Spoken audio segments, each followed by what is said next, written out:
You have no idea how big a tiger can get, do you? To put it into perspective, the smallest tiger in the world, the Sumatran tiger, can stand 7.5 feet tall on its hind legs. That's taller than Shaquille O'Neal. Now, imagine the biggest tiger in the world, the Siberian tiger. The largest recorded specimen stood 12 feet tall on two legs and weighed nearly 1,000 pounds. It's said that a single swipe from its paw, armed with 4-inch claws, could kill a bear or take down a horse. And if you faced one unarmed, it would take at least 15 trained men to bring it down.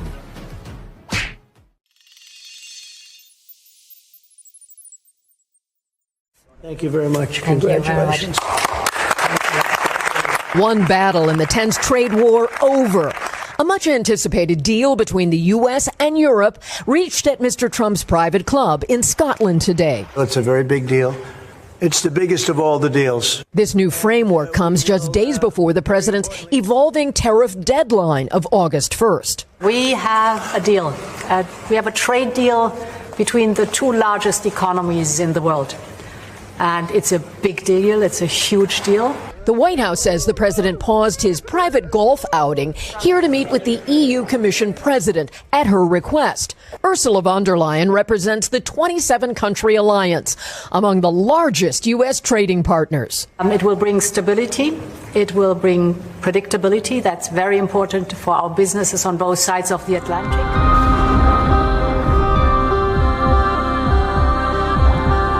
6,000 American troops, 8 warships, 1 submarine, B-52 bombers, fighter jets, choppers circling overhead. Is this preparation for war? Is this the largest U.S. military buildup in the Caribbean since the Cold War ended? Trump calls it counter-narcotics. Maduro calls it invasion. The Caribbean is becoming a powder keg, and every day the pressure is only mounting. The question still is Trump ready to attack Venezuela?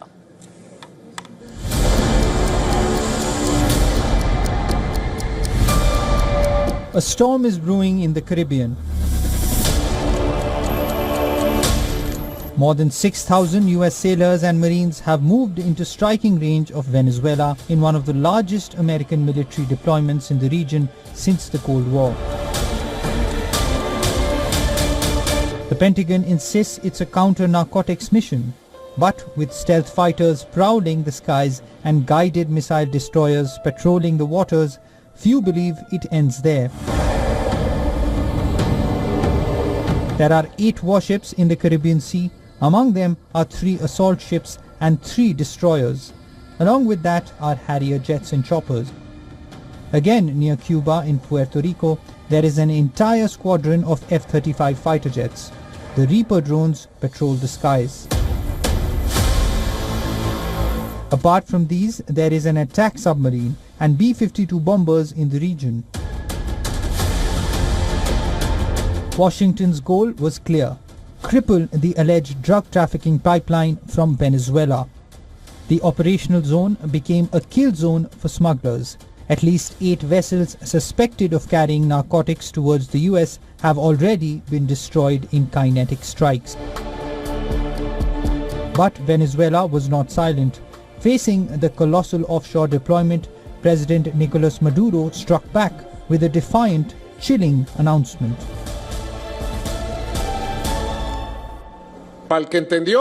This simulation equipment puts us in a position for good aim with thousands of IGLA-S operators that we have in every mountain, every village, every city that you can imagine in Venezuelan territory, from north to south, from east to west, which must be an impregnable homeland. Let no one mess with Venezuela, because we don't mess with anyone. The standoff now feels electric. US Navy radar screens are alive with Venezuelan blips. Russian-supplied missile systems hum in the jungles near Caracas. Both sides claim they don't want war, yet both keep loading their guns. Bureau Report, WION, World is One.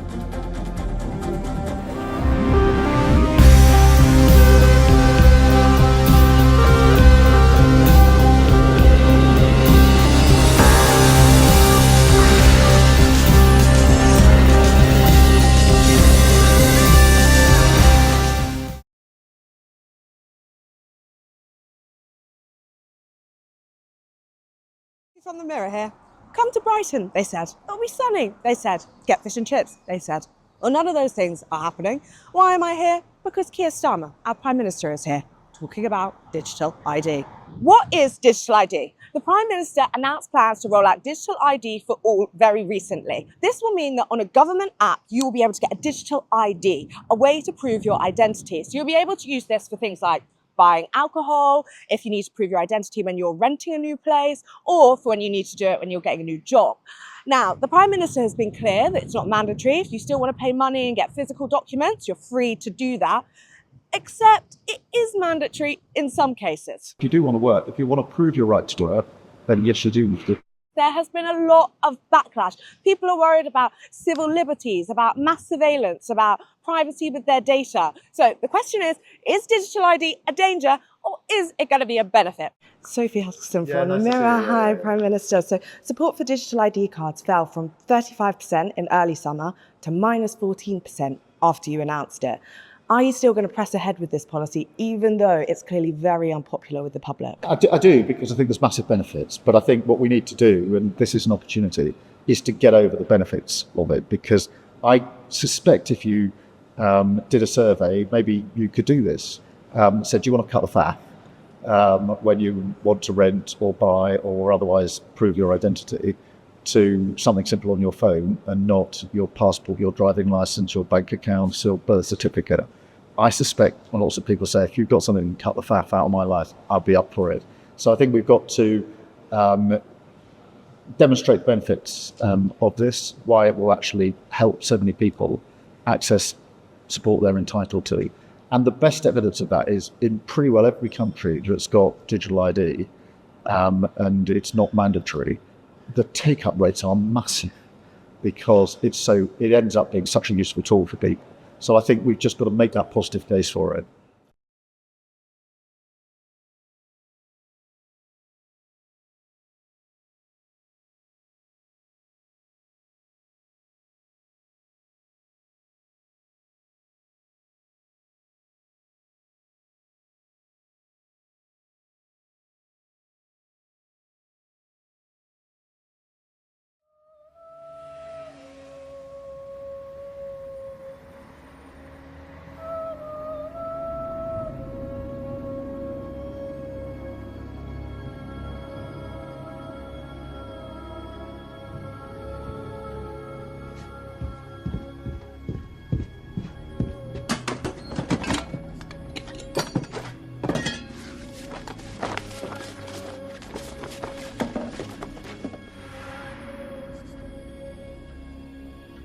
Stay.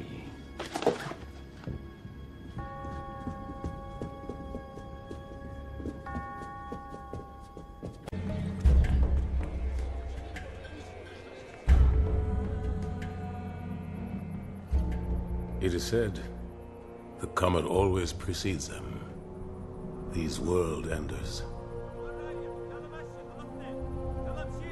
The Coalsack planets are gone. 8 million settlers missing. The entire Aquilon system is gone too. Helion Prime shares its sunlight with all worlds nearby. If we fall, they fall. And after that, my God, how do I save my family?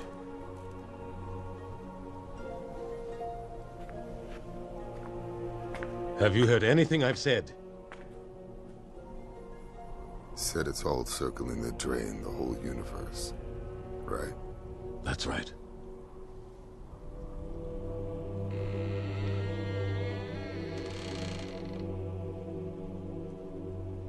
Had done sometime. Sorry, this just doesn't make sense. The comet made a turn.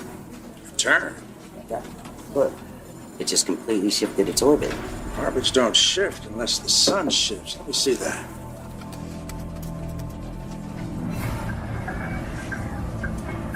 Switch all screens to rover images. Give me rover 2 on screen 1. Rotate all cameras 90 degrees positive.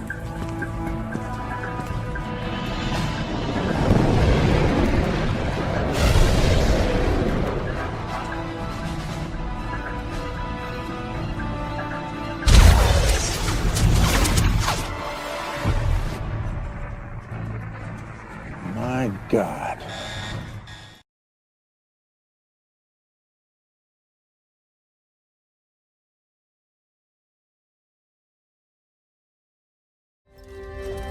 It keeps the bill in check.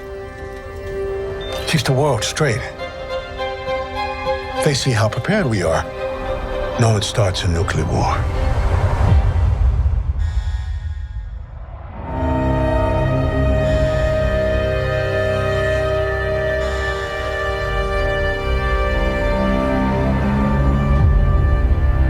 Approximately 3 minutes ago, we detected an ICBM over the Pacific. Current flight trajectory is consistent with impact somewhere in the continental United States. Have we seen DEFCON 2 before? No. Is this real? STRATCOM is asking for launch instructions right now. I'm gonna need you to breathe. We are talking about hitting a bullet with a bullet. So it's a fucking coin toss? That's what $50 billion buys us? Get in the car and just start driving. If we do not take steps to neutralize our enemies now, we will lose our window to do so. If we get this wrong, none of us are going to be alive tomorrow. There is no plan B. We did everything right? We did every fucking thing right. None of this makes sense. Making all these bombs and all these plans.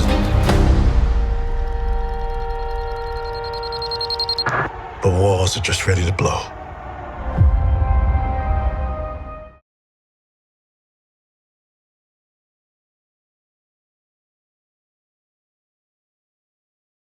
Trump returned today from his week-long trip to Asia. The president got the world's attention overnight, announcing on social media that the United States will immediately resume nuclear weapons testing, ending a decades-long moratorium.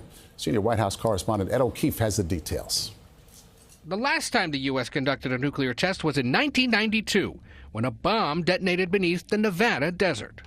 But now President Trump wants to test again, making the shocking announcement on social media just minutes before meeting with Chinese President Xi Jinping. It had to do with others. They seem to all be nuclear testing. He explained it's partly in response to Russia recently testing a nuclear-powered cruise missile and nuclear-powered torpedo that can travel up to 115 miles per hour. We've halted it many years ago. But with others doing testing, I think it's appropriate that we do also. The Kremlin expressed surprise, noting there's a worldwide moratorium on nuclear testing. One test alone is estimated to cost $140 million. Arms control expert Daryl Kimball says the president's plans aren't realistic. For a full-scale nuclear test explosion underground, it would probably take, I would estimate, 36 months, by which time other countries might start preparing, and we would be looking at a chain reaction of nuclear testing, the likes of which we've not seen in more than a quarter century. As of this year, Russia has more than 5,500 nuclear warheads, the U.S. more than 5,200, followed by the Chinese, who Trump warned are planning to catch up. The subject didn't come up during the highly anticipated encounter between the two leaders. The Chinese agreed, according to Trump, to resume purchases of American soybeans and to curb the outflow of ingredients to make illegal fentanyl. On the scale from 0 to 10, with 10 being the best, I would say the meeting was a 12. Okay, I think it was a 12. Trump says China also plans to allow more exports of rare earth minerals used to build electric cars, planes, and satellites. And in return, the president's slashing tariffs on China by 10 percentage points. Chinese state media says Xi agreed. The two leaders reached a consensus on important economic and trade issues.